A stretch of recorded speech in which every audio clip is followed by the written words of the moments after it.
Yes, sir. जी जी yes please all right, so what waves are beta? Waves, whenever there is any disturbance, whenever there is a disturbance in the medium, right? Whenever there is a disturbance in the medium, let's recall this concept beta. ठीक है, and then we will continue. Disturbance in the medium, right? Disturbance in the medium, and medium could be any gas, any liquid, any solid, right? Any matter. ठीक है. So when you apply any force, so your energy uh, goes from one point to another point in the form of waves. That means waves always carry energy, right? Waves always carry energy. Okay. I gave you one example of rubber band. When you stretch it, so for instant, you feel the vibrations in it, right? Due to the waves. ठीक है. Let me ask Makai to join the class as well. अच्छा, आज एक दो तीन बच्चों के घर में भाई दावत है. ये एमन एमन की भी आज दावत है. अच्छा sir, I can't attend the class right now. It's okay. ठीक है. Alright.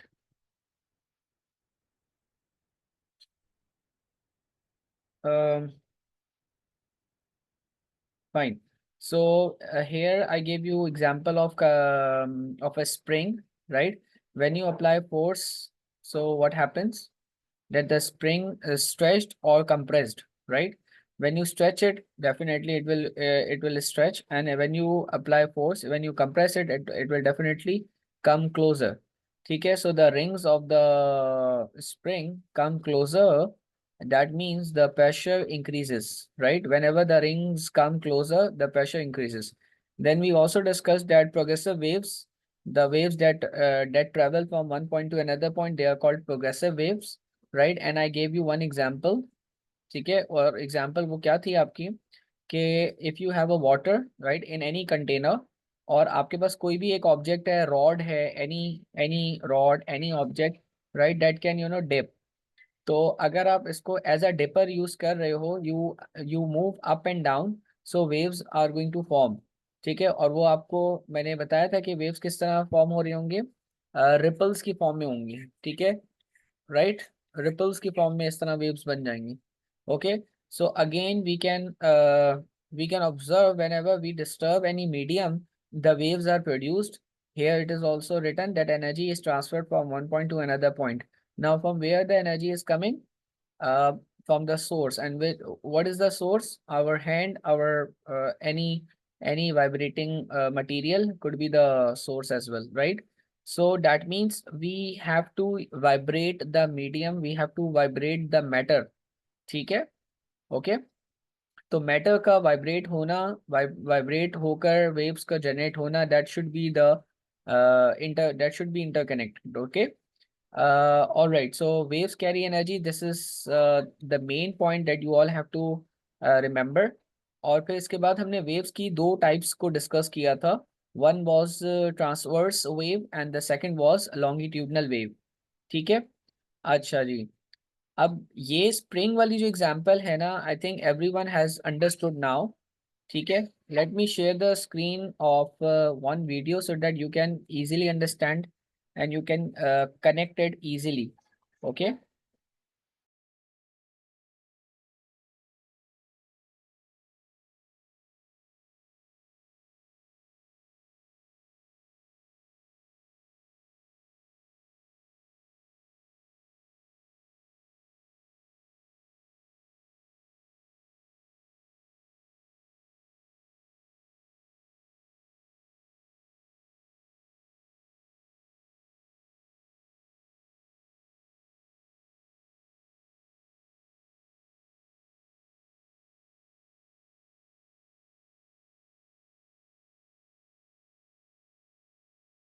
Video. In this video, we're going to look at two ways they Yes, can be classified. are you people Waves are able to hear produced. the sound of the video? Yes. Is this audible? Can anyone please confirm me? Is the sound of the video audible? Hello? Hello? Voice क्या हो गया यार? कोई तो जवाब दे दो. It's not. अच्छा, if I play, then tell me, okay? As a result of vibrations and can be Yes, sir. classified as transverse or longitudinal.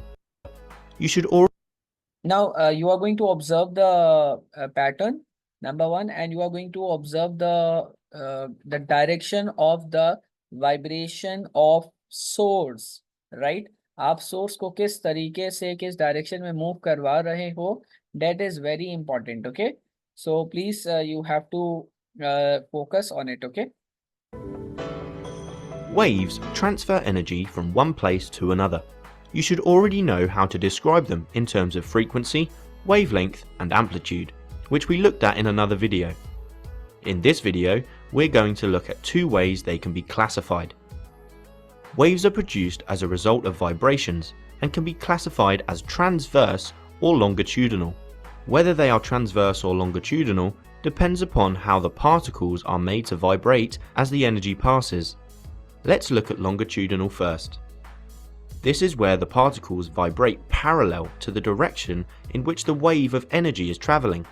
Notice that the ends of the slinky don't ever leave the hands holding them. It's only the energy that travels.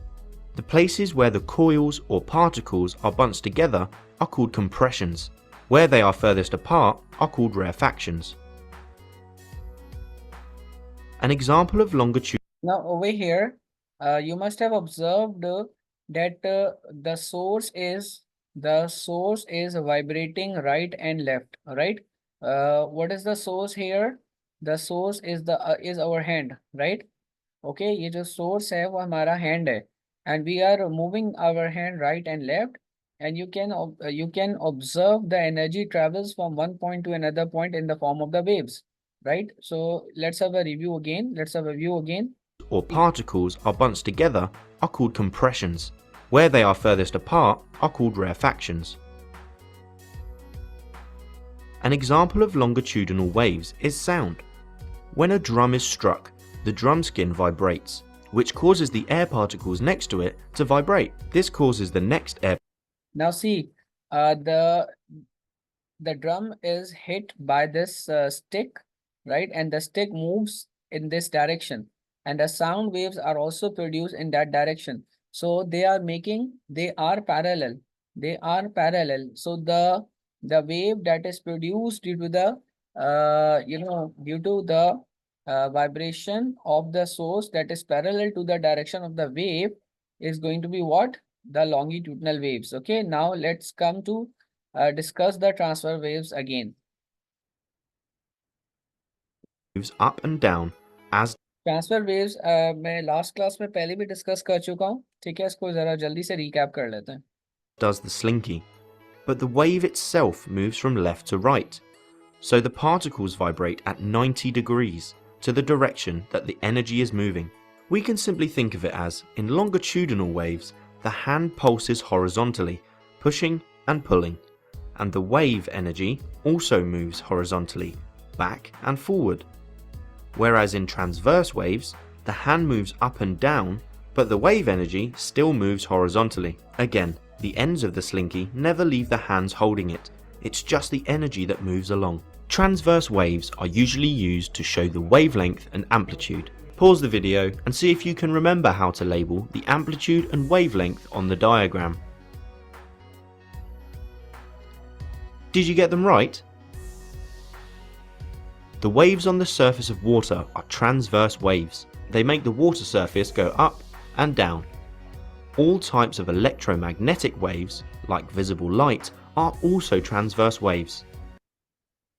Ji boys, अच्छा ये चीज आप लोगों को जरा इस चीज को आप लोगों ने जरा फोकस होके देखना है, क्योंकि यहाँ पे आप देख सकते हो कि हमें एक डिफरेंट वेव लेंथ का एक स्पेक्ट्रम मिलता है, right?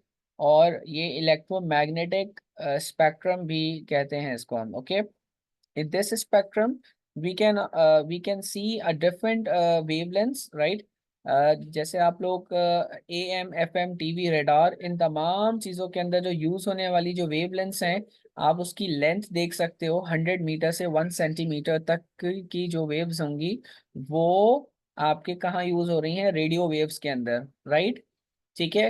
And now moving to infrared radiation, so this come under the range of around 0.01 centimeter to 1000 nanometer. Okay, nano, you know very well how to convert the nanometer to meter, right? Nano की जगह आप 10 की power -9 से multiply करवाते हो, okay, in order to convert the nanometer into meter. ठीक है, this is already done in the previous classes, right? And then it comes to the visible light.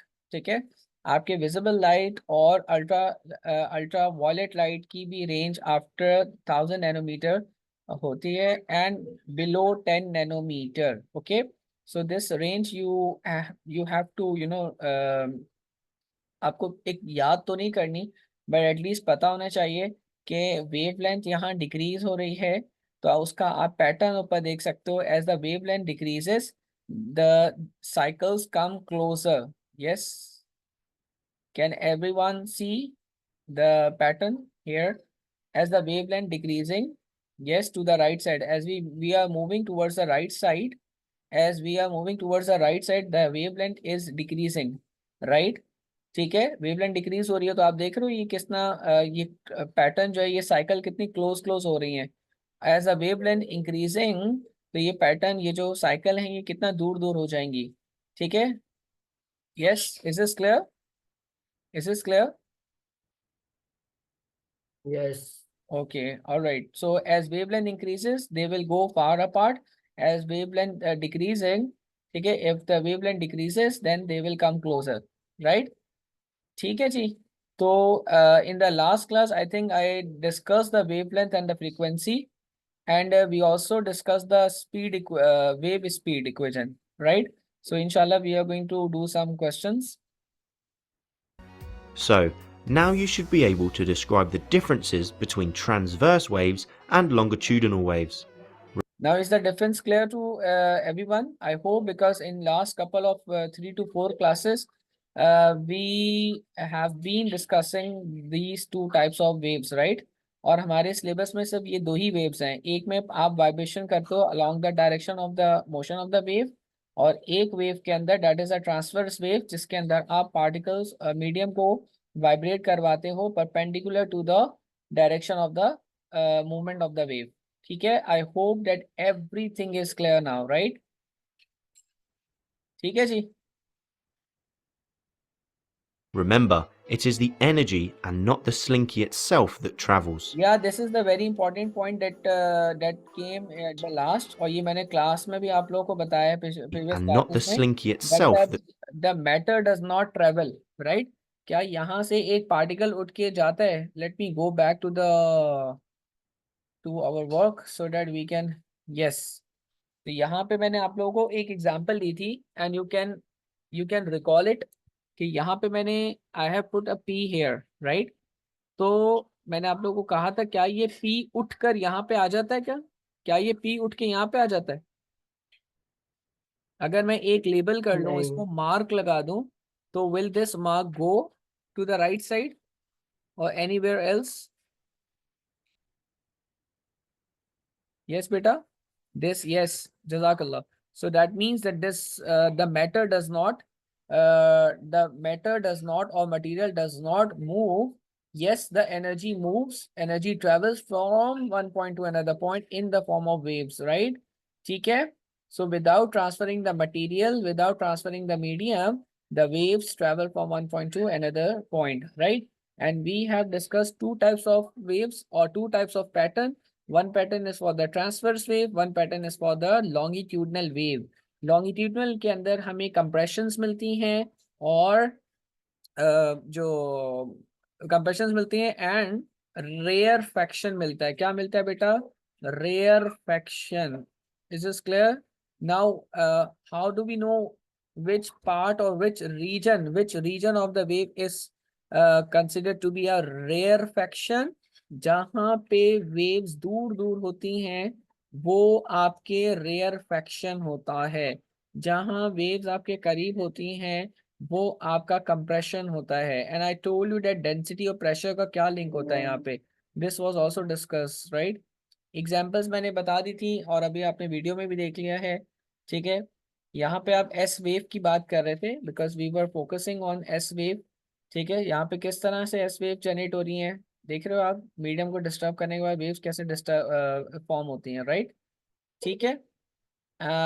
Did I talk about the amplitude in the last class? Yes. In the last lecture, we discussed the amplitude as well. The max. अच्छा चलिए amplitude मेरे ख्याल से शायद discuss नहीं हुआ होगा in detail. I'll be going to discuss it right now. अच्छा, it must be done. Wavelength हमारा हो गया था complete. The length of a wave which includes one crest or one consecutive trough. ठीक है, इसको जरा हम देख लेते हैं wavelength को अभी। आगे जाके मैं आप लोगों को करवाता हूँ उसको, ठीक है। ये लॉन्गिट्यूडनल वेव्स के अंदर मैंने अभी यहाँ पे बात की थी कि कंप्रेशन होता है और रेयरफेक्शन होता है, ठीक है। Any confusion in this, any confusion in compression और rarefaction? Compression is the region in the longitudinal wave where particles where particles are close to each other and the pressure is high, density is high. Is this clear? And what about the rarefaction? Pressure is low, density is low, and particles are further apart or far apart, right? ठीक है जी, ये वही चीज आ रही है जो अभी हमने वीडियो में देखा है, ठीक है। सोर्स को किस तरह मूव करवा रहे हैं, हमें कौन से पैटर्न्स मिलते हैं, कंप्रेशन रेयरफेक्शन मिलते हैं, ठीक है। ये पार्टिकल्स वैक्यूम में हमें साउंड नहीं मिलती है, why, because sound needs a medium, right. तो हमें we can't hear the sound in the vacuum, why, because there are no particles in vacuum, right. This was the discussion in the previous lessons. हमने फिर sound की speed की बात की थी बेटा। Can anyone tell me, is sound an example of longitudinal wave और a transverse wave? Sound की वेव की एग्जांपल है transverse, Longitudinal. Longitudinal. Longitudinal, excellent, good good, okay.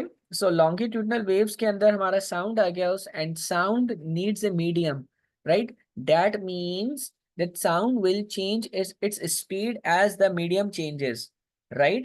As medium changes, sound will change its speed. That's why I told you different speed of the sound in different medium, right? So in most of the solids, the speed of the sound is around 1300 meter per second to 1500 meter per second. Please write it down this, okay? 1300, let me write it again clearly so that everyone can see it.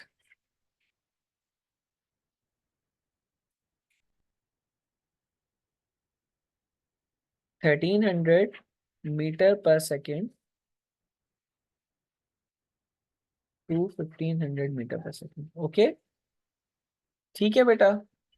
तो sound, that means sound travels fastest in solid, ठीक है।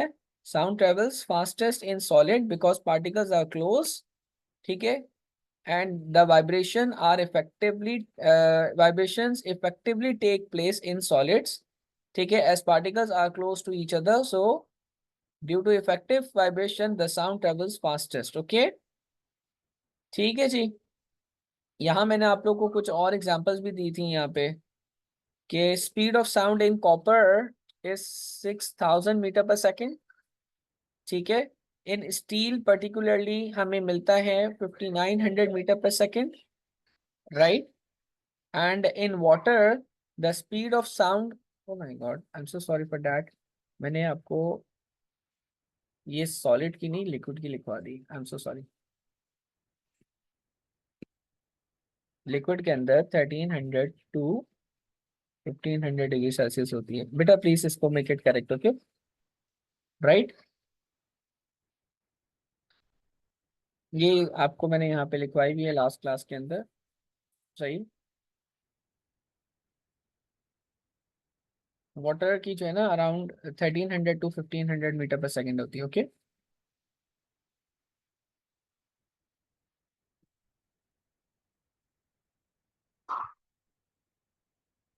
All right, what Sir, about, yes, should I go back? sir, जी जी, ये Can you can you explain the difference between particle motion and periodic motion? Particles motion and periodic motion. हाँ sir, आपने आया मतलब। Particles की motion का तो ये बताया था कि पार्टिकल्स वाइब्रेट करेंगे। मैंने पार्टिकल्स की मोशन का क्या बताया मैंने? सर वो Part- वीडियो के अंदर लिखा आ रहा था पार्टिकल मोशन, जो लास्ट पॉइंट था ना बिल्कुल। अच्छा, ओ ओके ओके ओके, राइट, ठीक है ठीक है। पार्टिकल मोशन नहीं होता बेटा, उसको हम कहते हैं पार्टिकल्स की vibration. Okay, because particles move करते हैं क्या बेटा, ये बताएं आप मुझे। ये क्या वेव के ऊपर जो मैंने यहाँ पे पॉइंट पी लगाया था, ठीक है, डू वी बिलीव कि ये पॉइंट पी मूव कर रहा है? No no sir. Right, so we can not say that particles move. Yes, I can see के वीडियो के अंदर उसने good, that's a good point that you have raised. Let me share the screen again and then you can see here. Yes yes, हाँ, it is written here particles motion. ठीक है, तो वो जो पार्टिकल मोशन की बात कर रहा है ना बेटा, ये यहाँ पे पार्टिकल मोशन नहीं होना चाहिए, यहाँ पे होना चाहिए vibration of the particles. This is clear? क्या होना चाहिए बेटा यहाँ पे, पार्टिकल क्या? वाइब्रेशन। हाँ, प्रॉपर टर्मिनोलॉजी क्या होनी चाहिए यहाँ पे, पार्टिकल्स की vibration. Since we have been discussing कि वाइब्रेशन से होता है ना बेटा, मूवमेंट से तो नहीं होता ना। Are you getting my point? ठीक है या नहीं समझ आया बेटा? नहीं सर, आगे। ठीक है, ओके, ऑलराइट ऑलराइट। नाउ अच्छा जी, what about this wave equation? What about this wave equation? You remember we discuss wave equation. कि wave equation आपको क्या बताती है? Wavelength. It tells us the relation between the speed and the wavelength, right? ठीक है जी. So we connected the distance and time and speed, right, with the wave equation. और हमने ये कहा था कि जो डिस्टेंस है वो s है, तो जो वेव लेंथ की जो टर्म्स में डिस्टेंस होगा that is the wavelength, wave की लेंथ। ओके, कितनी लंबी, कितनी लॉन्गर, कितनी लार्जर वेव लेंथ है, right, and how much the time the wave takes to complete one cycle is called a time period that we also discussed in the last class. कि the time taken by the wave to complete one cycle or time of one wave is called time period. तो आप मुझे बता सकते हैं time period क्या था बेटा? टाइम पीरियड क्या था बेटा, जल्दी से बता देंगे, and please let me know the letter that we use for the time period. अच्छा, ओके, ऑलराइट, जी जी, capital T. Yes, what is time period बेटा? Yes, sir it is the time taken to produce one complete wave. अच्छा, to produce नहीं कहेंगे हम कहेंगे to complete a wave, right, to complete one wave. It is time taken by the wave to complete one cycle. One cycle कह दो या one wave कह दो, राइट, ठीक है। वन वेव क्या थी, जिसके अंदर एक क्रस्ट आ जाए और एक ट्रफ आ जाए, ये एक वेव हो गई। क्लियर बेटा? ठीक है, एक क्रस्ट आ जाए, ये पूरा रीजन क्या था आपका, क्रस्ट, और ये पूरा रीजन क्या था आपका, ट्रफ। This is clear? ठीक है जी, this is your crest and we also call it peak, और इसको हम कहते थे ट्रफ। मैं इसको पीक भी लिख देता हूँ, and I introduced in the last class as well. Okay, so you must remember this formula, that the speed of the wave will be calculated using the formula v is equal to lambda upon small t, where small t is the total time of the movement of the wave and lambda is the wavelength. Lambda, what is the name of this letter? Lambda.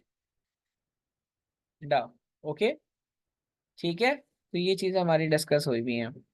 अच्छा, wave length की मैंने ऊपर अभी definition बात की थी ऊपर wave length की, अब मैं वापस से वेव लेंथ यहाँ पे डिस्कस कर रहा हूँ, अब आप इसको आप डिटेल में देख लो।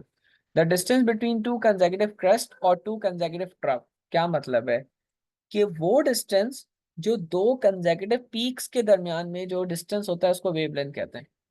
ठीक है, let me erase it and then I can introduce it again. कि बेटा लास्ट क्लास के अंदर I was telling you this thing कि ये वाला एक पॉइंट है पीक का और ये वाला एक पॉइंट है, यहां से यहां तक की कितनी ज्यादा लेंथ है, this is called wavelength. Is this clear? ठीक है। अच्छा, क्या ये सिर्फ और सिर्फ यही दो पॉइंट्स हमें सेलेक्ट करने पड़ेंगे in order to measure the wavelength? Is there any other way to get the wavelength बेटा? क्या कोई और रास्ता भी है वेवलेंथ निकालने का? जी, यस, क्विकली टेल मी बेटा, is there any other way that we can tell the wavelength? देखें, आप डेफिनेशन को रिकॉल करें। वेव, एक वेव साइकिल कंप्लीट होने का मतलब ये होता है कि या तो उसके आप एक काम कर लें, आप ना पीक और पीक ले लें। Peak, sorry, let me right here, peak plus trough ले लें, एक काम करें। ठीक है, तो मुझे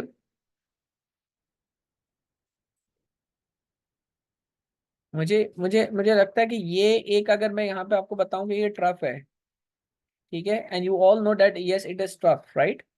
ठीक है, और ये जो है ये पूरा क्या है, पीक है। ठीक है, तो कहने से कि one peak and one peak and one trough, yes, the distance between one complete trough and one complete peak is going to be a wavelength or not? Can I say that is this a wavelength? Yes, Yes. Yes. right? अच्छा, क्या हमारे पास एक और तरीका भी हो सकता है वेवलेंथ निकालने का? जी बिल्कुल हो सकता है, चलें वो भी डिस्कस करते हैं। ठीक है, हमारे पास बहुत सारे पॉइंट्स हो सकते हैं वेवलेंथ डिस्कस करने के। Okay, now see, I am going to write off. See, आप अगर ये वाला पॉइंट ले रहे हो, हम्म, ये वाला, yes, so this is trough, yes, is this trough और not? Is this trough? Yes. Okay, तो फिर आपको दूसरे ट्रफ तक जाना पड़ेगा, दूसरे ट्रफ तक के पॉइंट तक जाना पड़ेगा। ओके, क्लियर बेटा? तो यहां से यहां तक का ये भी वेवलेंथ हो सकती है। ठीक है, इज इज क्लियर? अगर आप यहां से यहां तक की पूरी वेवलेंथ लेते हो तो आप जरा इसको फोकस करना है अब आपने कि आपकी पूरी वेव कैसे कंप्लीट हो रही है। This is this should be the part that must be included. जब आप एक वेवलेंथ ले रहे हो तो आप ऐसे भी इसको इंक्लूड कर सकते हो, इसको भी इंक्लूड कर सकते हो,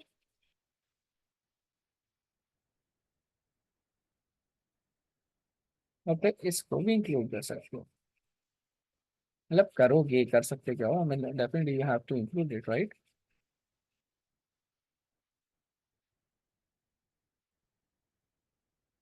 नाउ सी, आप समझ आया कि ये भी वेवलेंथ में पूरी ये चीज आपकी इंक्लूड हो रही है इस तरीके से। Clear, right? अच्छा जी, क्या हमारे पास कोई और वे आउट है भी? हम वेवलेंथ बता सकते हैं? जी बता सकते हैं, चलें let's discuss that one as well. ठीक है, मैं ग्रीन से इसको कर देता हूँ। तो अगर मैं ये ले लूँ तो ये वाला portion, that is quarter and then half. ठीक है, this is the half wave, this is half wave and then this is quarter. तो क्या ये भी वेवलेंथ है आपकी? यस, क्या ये भी वेवलेंथ होगी या नहीं होगी? Yes. Kindly respond me. होगी। ठीक है, क्लियर बेटा? तो अब हमें ये समझ आ गई कि हमें वेवलेंथ किस किस तरीके से ले सकते हैं, right? I hope that every point of view is clear. ठीक है, अच्छा, वेव के ऊपर मैंने पीरियोडिक मोशन के ऊपर बात की थी। पीरियोडिक मोशन क्या होता है बेटा? A motion that repeats after a specific interval of time, right? ऐसी मोशन, ऐसा इवेंट, ऐसा कोई मूवमेंट हो जो एक स्पेसिफिक टाइम के बाद अपने आप को रिपीट करे, that is a periodic motion. Okay, by the word you can understand periodic. तो एक चीज क्या हो रही है, एक स्पेसिफिक इंटरवल के बाद वो रिपीट होती है। सही है। So periodic motion is a movement of anything, ठीक है, after a specific interval of time.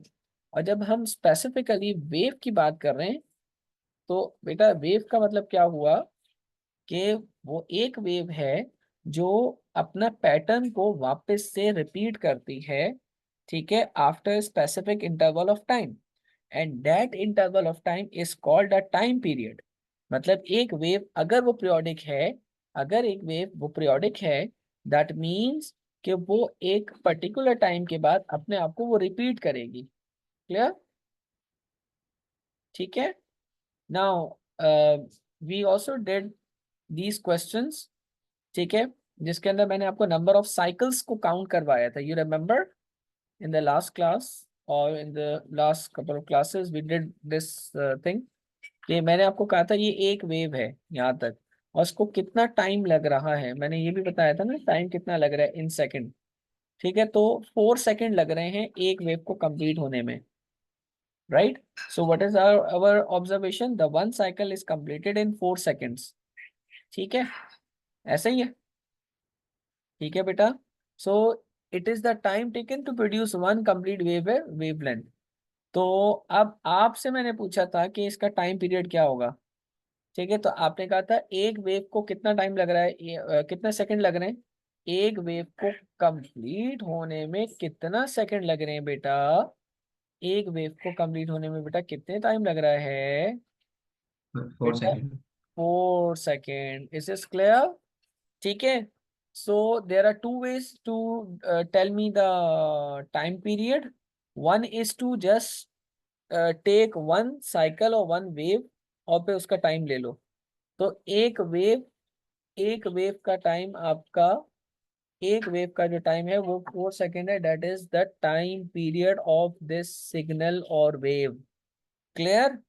अब अगर आपको अब अगर आपको हम ये कह दें कि ये 4 हटा दें, अगर हम अब, और अब मैं आपको कहूं कि अब बताओ, तो what will you do? You know that it this time that is given here, ये टाइम जो है वो दो वेव्स का है। Why? Because this was one wave and this is another wave. Is this clear? ठीक है। तो how many cycles that are covered in 8 seconds? How many waves that are covered in 8 seconds? Yes, बेटा। How many two. waves? Two, right? तो हमारे पास 2 waves cover हो रही हैं कितने सेकंड में बेटा? 8 सेकंड में कवर हो रही है।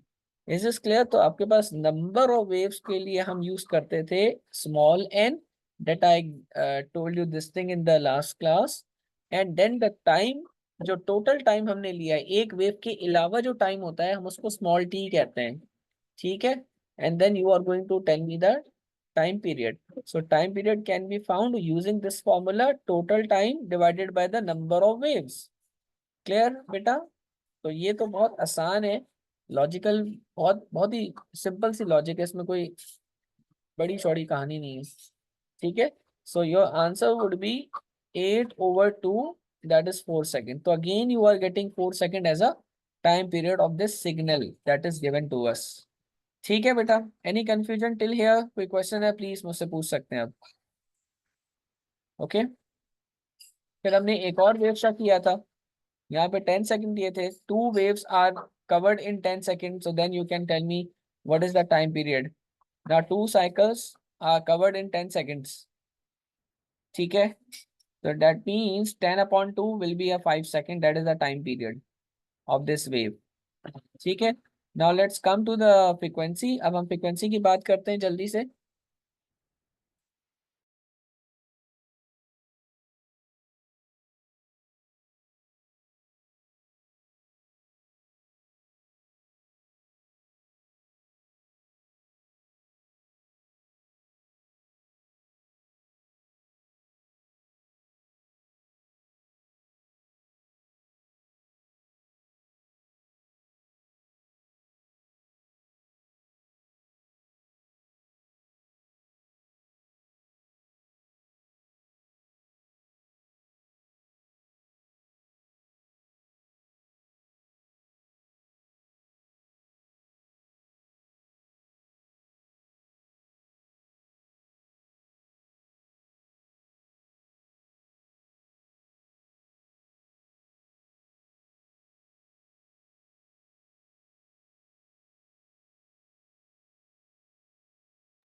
जी, alright, so let's discuss the frequency.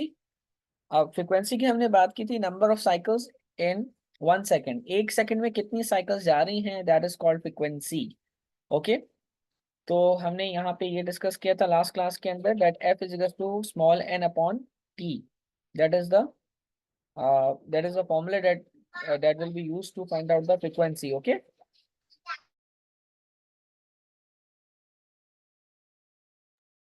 and SI unit for frequency is hertz. Okay, ये बात आपको हमने देख ली थी। अच्छा, ये तो बहुत आसानी से आप बता सकते हो, you can easily tell me that which wave is having more frequency. ठीक है, वेव ए और वेव बी, राइट? तो बता सकते हो आपके ये वेव ए जो है उसकी फ्रीक्वेंसी ज्यादा है, as because more number of cycles, more number of waves are completed in 1 second. Okay, frequency के अंदर हम 1 सेकंड की बात कर रहे होते हैं कि 1 सेकंड में कितना काम हो रहा है। ठीक है, तो फ्रीक्वेंसी का आप लोग देख सकते हो, फ्रीक्वेंसी और टाइम पीरियड का जो फॉर्मूला है वो अलग है, मतलब रिवर्स है, एक दूसरे के इनवर्स है, राइट? यहाँ पे देखो, t upon small t upon n है, और फ्रीक्वेंसी का जो है वो क्या होता है, एन अपॉन स्मॉल टी होता है। ठीक है, so frequency and time period, they are reciprocal. when you increase the time period, frequency will get decreased. When you increase the frequency, that means time period increases. ठीक है जी, so they have inverse relation. ठीक है, ये हमने question किए थे last lecture में, please आप लोग ये वापस से देखिएगा और इनको सॉल्व करें। ठीक है, and I will share the MCQs related to these topics, right? और ये लास्ट क्लास में हमने v equals to f lambda को भी देख लिया था। तो those who did not attend और did not get the pointers, please make sure that you all have to have these pointers, ठीक है, before the next class. Okay, तो वेव स्पीड को भी आज मैंने टच कर लिया है, तो ये आपको फॉर्मूला याद होना चाहिए। ठीक है, before the next class, v is equals to f lambda, where f is the frequency, lambda is the wavelength, and v is the speed of the wave.